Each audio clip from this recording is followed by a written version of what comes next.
Bem-vindos, crentes e descrentes, ao nosso canal. Eu sou o professor Marcos e este é o nosso curso de Teologia Bíblica.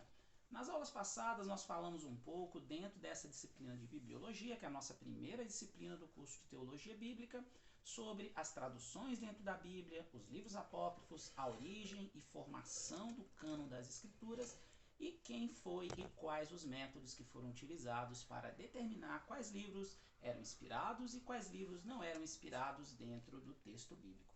E na nossa aula de hoje nós vamos começar a falar sobre os manuscritos do Novo e do Antigo Testamento. Eu trouxe dois livros que são dois livros muito bons que discutem tanto a favor quanto contra a questão dos livros, dos manuscritos do Novo e do Antigo Testamento serem ou não próximos aos originais. Um desses livros é esse livro aqui, O que Jesus Disse e O que Jesus Não Disse, de Bart Ehrman.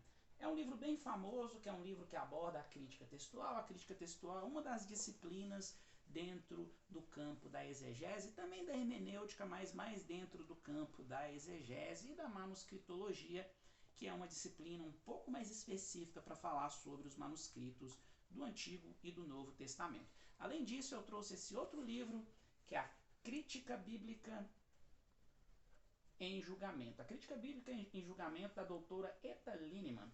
Esses dois livros são livros que se contrapõem.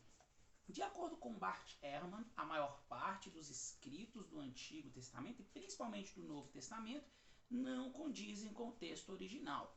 Já de acordo com Etta Linneman, tudo que a crítica bíblica, principalmente a chamada teologia científica, dentro da crítica textual, aborda para falar que o texto do Novo Testamento não é válido, é mentira. Então esses dois autores eles discutem, não um apontando ao outro, porque sequer esses autores citam o nome um do outro. Mas esses são dois clássicos para o estudo do que nós chamamos de crítica textual. A crítica textual é que vai verificar se dentro dos manuscritos do Antigo e do Novo Testamento, se nós conseguimos ou não chegar próximo do original. Quais manuscritos estão mais próximos do original?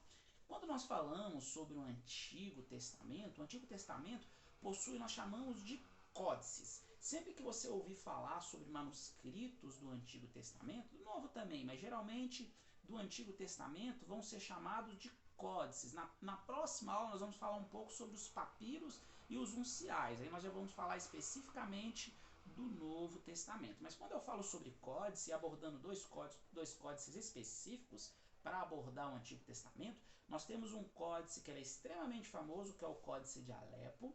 Esse Códice de Alepo, ele foi datado por volta de 1930, e ele é um códice que ele vai ser vocalizado, também vai ser chamado de códice massorético. Por quê? Porque existe dentro desse códice a vocalização, algo que não tinha no texto hebraico original. Então o texto hebraico original não possuía vogais. Por que as vogais elas foram inseridas? Para que ficasse mais fácil, através dos massoretas, que são esses tradicionalistas, esses tradicionais, como nós falamos em aulas anteriores, para que ficasse mais fácil a leitura e até mesmo a compreensão do que aquele texto queria dizer. Sem a vocalização é complicado de entender o que o texto bíblico hebraico queria dizer. Nós conseguimos entender mais pela tradição que é passada de geração por geração. Mas sem essa vocalização fica muito complexo de entender o significado de uma palavra hebraica. Principalmente porque às vezes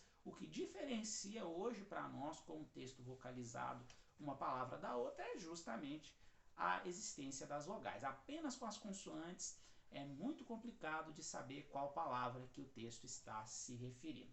Além do Códice de Alepo, esse Códice de Alepo é considerado um dos mais importantes dentro dos códigos, dentro dos manuscritos hebraicos, só que esse Códice Alepo ele está incompleto. Por isso, é muito comum ser usado para o texto que nós chamamos de texto massorético ou para a Bíblia hebraica, principalmente para uma Bíblia chamada Bíblia Stuttgartensia, que é a Bíblia hebraica mais famosa, a Bíblia hebraica mais comum. Um códice que é o Códice de Leningrado. O Códice de Leningrado já vai ser por volta dos anos 1000, alguns colocam como 1009. Esse Códice de Leningrado ele é um códice mais completo, E o que tem de mais importante quando nós falamos sobre o Códice de Leningrado é porque ele vai ser o corpo principal da Bíblia hebraica. Existem hoje algumas Bíblias hebraicas que até trabalham em conjunto, tanto o Códice de Alepo quanto o Códice de Leningrado. Mas devido ao Códice de Leningrado ele ser mais completo, então ele vai compor a maior parte das vezes as impressões de Bíblias hebraicas. Antes existiam alguns códices que não eram tão famosos. Por exemplo, os manuscritos chamados manuscritos de Cairo Genesa, que datam de cerca de 1890, eles eram manuscritos até esse período do século XIX extremamente famosos. Antes deles, existia somente cerca de 731 manuscritos publicados. Isso não significa que não tinham outros manuscritos hebraicos, mas publicados tinham somente esses cerca de 731 manuscritos. Vamos falar um pouco sobre os manuscritos do Novo Testamento. Para falar dos manuscritos do Novo Testamento, eu quis trazer um pouco uma linha histórica das etapas de transmissão do texto do Novo Testamento. Por quê? No primeiro século, datando do primeiro até por volta do terceiro século, isso da era cristã, que nós chamamos de igreja primitiva, um pouco antes dos principais pais da igreja, o cristianismo era considerado ilegal pelo Império Romano. Como o cristianismo era considerado ilegal pelo Império Romano, pouco se produzia de manuscritos bíblicos sobre o texto do Novo Testamento, a história que tinha ocorrido com Jesus, que tinha ocorrido com os apóstolos e que estava ocorrendo com aqueles discípulos contemporâneos aos apóstolos de Cristo. Como tinham poucos escritos, pelo cristianismo ser considerado ilegal, hoje nós encontramos muitos poucos manuscritos dessa época. Foi somente do século IV em diante, aí se você já estudou teologia, ou se você se interessa um pouco por história da igreja, ou até mesmo por história geral, falando da questão do Império Grego Romano. Você já deve ter ouvido falar da história de Constantino. Constantino, que foi o imperador que se converteu ao cristianismo. E quando ele se converte ao cristianismo, ele vai impor o cristianismo para todo o Império Romano. Com isso, os cristãos passam a ter liberdade de culto, os cristãos passam até mesmo a ocupar alguns templos que eram considerados templos pagãos por eles, que eram templos de deuses romanos ou de deuses gregos, e o cristianismo passa a se difundir. Nós temos então o aparecimento dos pergaminhos. Lembra que numa das aulas anteriores, quando nós falamos da diferença dos papiros para os papiros sendo elementos feitos de folhas de vegetais mais secas e também mais degradáveis, eles eram utilizados anteriormente aos pergaminhos, que eram feitos de pele de animais. Os pergaminhos, a partir do século IV, começaram a ser utilizados até com foco de durabilidade maior. Então, aquele texto bíblico que era transmitido, que era copiado, ele iria durar bem mais tempo se fosse utilizado um pergaminho ao invés de papiros. E começam a se multiplicar os manuscritos feitos em pergaminhos. Por meados do século VI, alguns monges aí começam a surgir o que nós conhecemos hoje como monastérios, mas na época não era nesse formato onde os monges se encontram, onde esses religiosos eles se retiram para estudar, para se espiritualizar, e começa a surgir a figura de monges que eram monges leigos. Eles faziam muitas cópias das escrituras, mas eles faziam cópias que eram cópias com uma questão de autenticidade um pouco duvidosa, por não ter um conhecimento aprofundado do grego, por não ter um conhecimento aprofundado do hebraico, falando sobre o Antigo Testamento. Essas cópias não eram cópias muito boas. E por isso que muitos manuscritos que são encontrados do século VI é colocado sobre eles uma dúvida muito grande, pensando-se nessas questões dos monges não serem não terem um conhecimento tão grande quanto outros estudiosos. É somente do século X em diante, quando surgem os famosos manuscritos minúsculos, que as cópias começam a se multiplicar de forma muito ampla. É interessante a gente pensar que do século V até o século XV foi vivenciado no mundo, e principalmente na Igreja Católica Romana, na época, que era a igreja cristã dominante, o que é conhecido como Idade Média. Então, dentro do período da Idade Média, havia muito pouco incentivo pela Igreja Católica de estudo dos originais. os padres, alguns estudiosos, alguns professores de teologia dentro da igreja estudavam, mas o povo em si, que eram considerados como leigos, eles não tinham acesso ao estudo. Por isso que nesse período da Idade Média, muitos poucos manuscritos confiáveis são produzidos, justamente pela Igreja Católica meio que fechar o cerco para a questão de tradução bíblica. Quem fazia tradução bíblica era único, exclusivamente aqueles, ainda que acadêmicos, que faziam parte do grupo do catolicismo.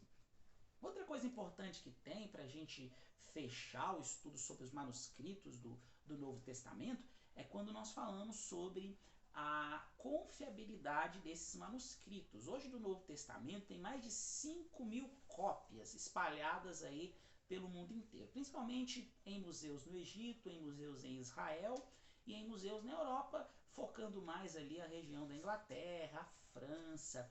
Esses manuscritos, eles têm muitas divergências que nós chamamos de variantes textuais.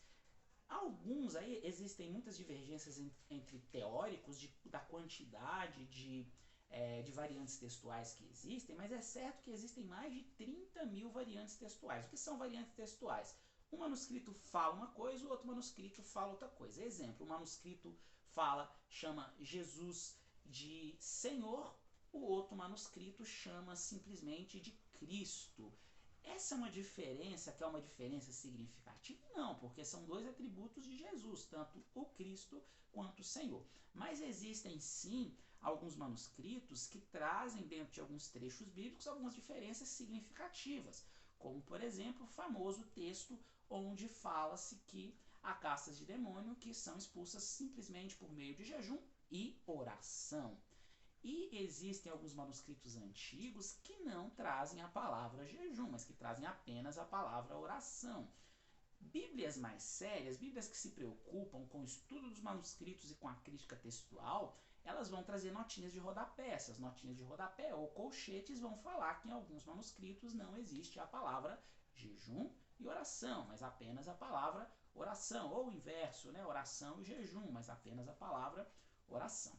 Isso é para que vocês possam entender um pouco sobre como que funciona o estudo do que nós chamamos de crítica textual. Crítica textual que é abordada, quem quiser, quem se interessar em estudar mais sobre o assunto, nesse livro, dentre os vários livros, mas dentre os livros que eu indico, nesse livro da doutora Etta Lima e nesse livro do Bart Ehrman. Bart Ehrman, que é um dos maiores estudiosos de crítica textual. Ele era cristão e ele não se considera mais como cristão. Ah, mas eu não vou ler esse livro porque esse livro é de uma pessoa que nem acredita hoje em Deus, nem acredita hoje em Cristo, mas é de um grande estudioso das Escrituras e que tem muito para nos ensinar. Por isso que eu trouxe um outro livro, que é o livro de uma religiosa, de uma pessoa que é cristã, que é crente, uma doutora, para que você possa contrapor e que você chegue nas suas próprias conclusões sobre os manuscritos do Novo e do Antigo Testamento. Na próxima aula nós vamos falar um pouco sobre os papiros e os unciais do Novo Testamento. Aguardo vocês.